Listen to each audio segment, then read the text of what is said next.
Assalamualaikum, saya Siti Syazani Ashikin. Hari ini grup saya ingin menceritakan apa itu disleksia. Okey, disleksia atau dinamakan sebagai masalah pembelajaran terhadap kanak-kanak, khususnya kanak-kanak lelaki. Kanak-kanak yang mengalami disleksia ini tidaklah dianggap sebagai orang yang tidak pandai, tetapi mereka mempunyai tahap kecerdasan intelektual yang normal dan tidak mempunyai masalah pendengaran atau penglihatan. Disleksia ini adalah masalah pembelajaran yang lazim dan masalah pembelajaran yang paling diakui.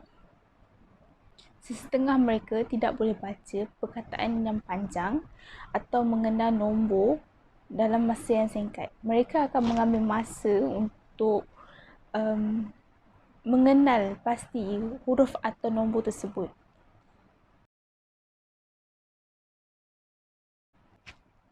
Apa ciri-ciri kanak-kanak disleksia? Okey, kanak-kanak disleksia pada peringkat sekolah ianya lambat bertutur, mengalami kesukaran sebutan dan irama, suka menulis nama sendiri, payah mengenal bentuk atau warna, suka memberitahu cerita yang didengari. Itu pada peringkat prasekolah. Apabila pada peringkat pertengahan sekolah seperti darjah 1, darjah 2. Okey. Pada peringkat prasekolahan, gagal menguasai tugasan sekolah seperti membaca, menulis dan mengeja. Itu juga boleh kira sebagai tidak boleh mengenal nombor. Jadi untuk mengira pun ia masalah bagi mereka. Okey, yang kedua, tidak suka membaca dan mengelak daripada membaca di dalam kelas.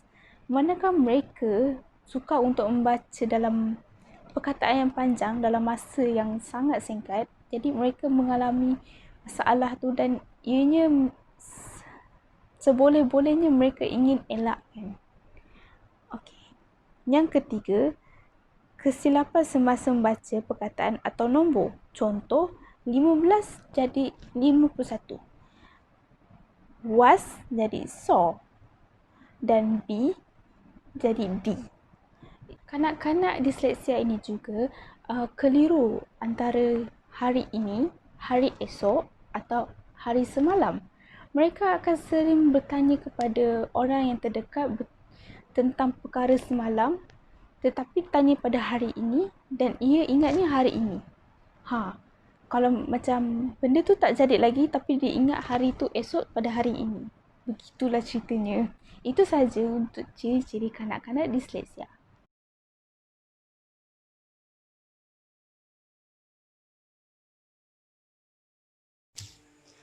Perkhidmatan pendidikan dan perkhidmatan khas. Perkhidmatan pendidikan terdapat 4 kaedah, yaitu kaedah fonik, kaedah vek, kaedah cermin, kaedah kinestetik. Kaedah fonik ialah kaedah yang menekankan kepada hubungan bunyi-bunyi dengan huruf-huruf.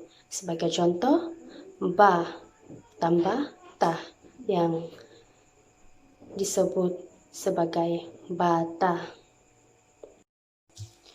Kaedah vek ini dia menggabungkan dari penglihatan dan pendengaran dengan tulisan, kinestetik atau pergerakan. Dalam kaedah ini, murid boleh melihat dan menyebut perkataan sambil menulis perkataan itu berdasarkan ingatannya. Seterusnya, kaedah cermin. Kaedah cermin ini dia memerlukan murid untuk berdiri di hadapan cermin. Kemudian, guru akan menyebut huruf, suku ataupun perkataan kepada murid. Oleh itu, murid dikehendaki mengulang semula apa yang telah disebut oleh guru sambil memandang cermin. Seterusnya, kaedah kinestetik. Belajar dengan cara bergerak, bekerja, dan menyentuh. Ini dia melibatkan pergerakan murid. Sebagai guru haruslah bijak menggunakan kaedah yang bersesuaian dengan murid. Sekiranya murid sudah bosan, maka guru pun harus digunakan kaidah ini. Sebagai contoh, melukis, menampal, menggunting, dan sebagainya.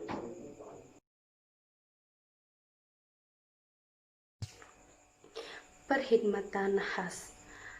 Perkhidmatan khas adalah satu program yang disediakan di sekolah khas bagi murid-murid yang mempunyai masalah dalam pembelajaran. Dalam melaksanakan kurikulum pendidikan khas, guru-guru ini boleh mengubah sesuai kaidah atau teknik pengajaran atau pembelajaran, masa bagi aktiviti dan susunan aktiviti, mata pelajaran dan bahan bantu mengajar bagi mencapai tujuan dan matlamat pendidikan khas. Seterusnya, kerajaan telah memperuntukkan sebahagian belanjawan bagi mewujudkan beberapa buah pusat sehenti yang asalnya adalah pusat perkhidmatan pendidikan khas. Terdapat sebanyak 14 buah pusat sehenti dibuka di serata negeri. Contohnya di Putrajaya, Kota Baru, Al-Setar, dan Shah Alam.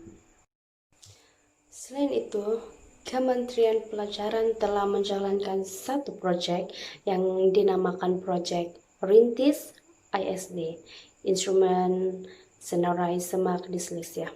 Jabatan Pendidikan Khas menjalankan proyek ini. Senario proyek ini adalah untuk mengenal pasti murid yang tercicir kemahiran 4M, yaitu mengeja, mengira, membaca, dan menulis. Seterusnya, Kementerian Pelajaran telah mewujudkan posisi guru LET, yaitu guru pembantu pelajaran.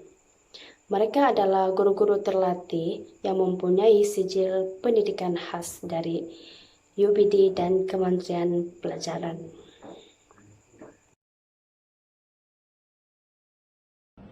Hai, Assalamualaikum. Nama saya Zulaika Piti Zaiful. Hari ini saya akan terangkan disleksia. Disleksia ialah kesukaran pembelajaran di mana kelewatan perkembangan menyeluruh lah.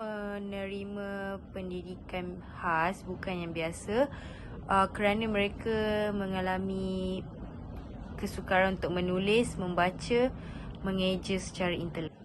Disleksia mempunyai 4 ciri-ciri iaitu fizikal, social, emosi dan kognitif.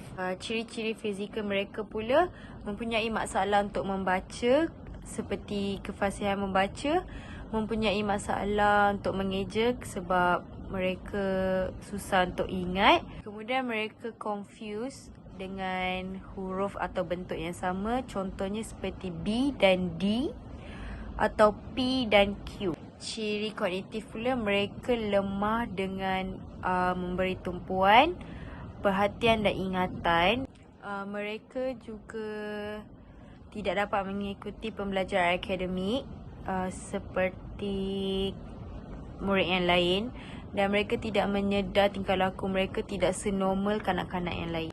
Ciri emosi mereka pula mereka ceria seperti kanak-kanak yang lain, bentuk yang sama, contohnya seperti B dan D atau P dan Q. Ciri kognitif pula mereka lemah dengan memberi tumpuan, perhatian dan ingatan.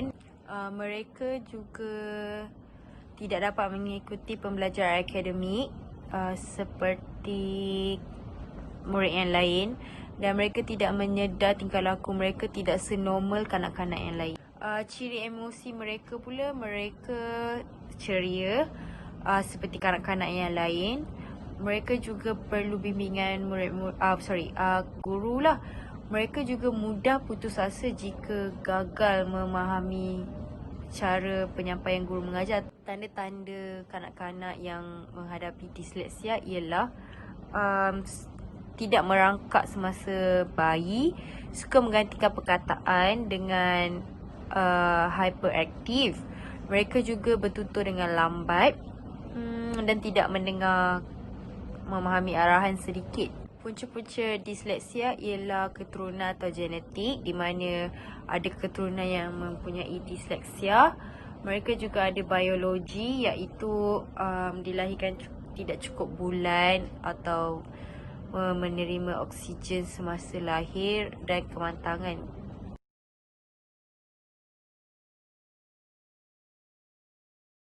Jenis pendaftaran OKU terbagi kepada 4, iaitu pendaftaran baharu, pendaftaran semula, perubahan kategori sub-OKU, penggantian kad.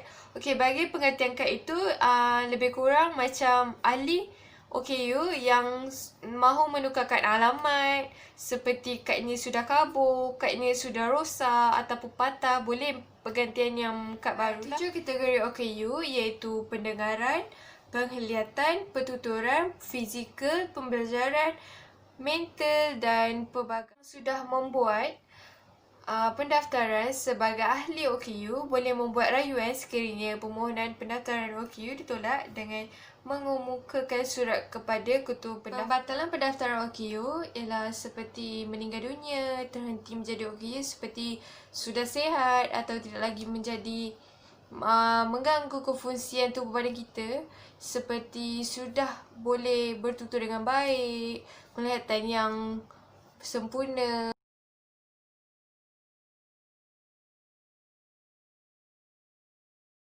Salam sejahtera, saya Clarissa Anak Mangga. Okey, saya akan menceritakan bahagian program intervensi, di mana program intervensi pertama yang boleh digunakan adalah program home base. Yang kedua, program kombinasi. Yang ketiga, program institusi. Dan yang terakhir, penglibatan ibu bapa dan masyarakat. Bagi program home base, ibu bapa perlulah mempunyai ilmu dan kemahiran untuk membantu kanak-kanak disleksia. Sebagai contoh, ibu bapa boleh membacakan buku cerita kepada kanak-kanak tersebut atau bermain permainan bahasa di rumah ataupun di mana-mana sahaja. Seterusnya, program kombinasi. Program ini memerlukan kerjasama antara ibu bapa dan institusi sekolah untuk melakukan aktiviti bersama kanak-kanak. Contohnya, guru melakukan aktiviti sukanika di sekolah dengan menjemput ibu bapa untuk melakukan aktiviti bersama kanak-kanak. Contoh aktiviti yang boleh dilakukan adalah bermain pasir atau menyanyikan huruf-huruf. Bagi program institusi pula, program ini dilaksanakan oleh pihak institusi kerajaan, iaitu Pendidikan Pemulihan dalam KBSR, di mana pembelajaran dan pengajaran adalah khusus untuk pelajar-pelajar yang menghadapi masalah atau kesukaran belajar, iaitu kemahiran 3M. Akhir sekali, pelibatan ibu bapa dan masyarakat. Pihak ibu bapa dan masyarakat perlulah berpakat untuk mengadakan program-program yang memberi manfaat kepada anak-anak mereka yang menghadapi masalah pembelajaran disleksia. Contohnya, dengan menjemput penceramah untuk menerangkan lebih banyak pendedahan tentang ciri-ciri dan cara-cara menguruskan anak-anak disleksia.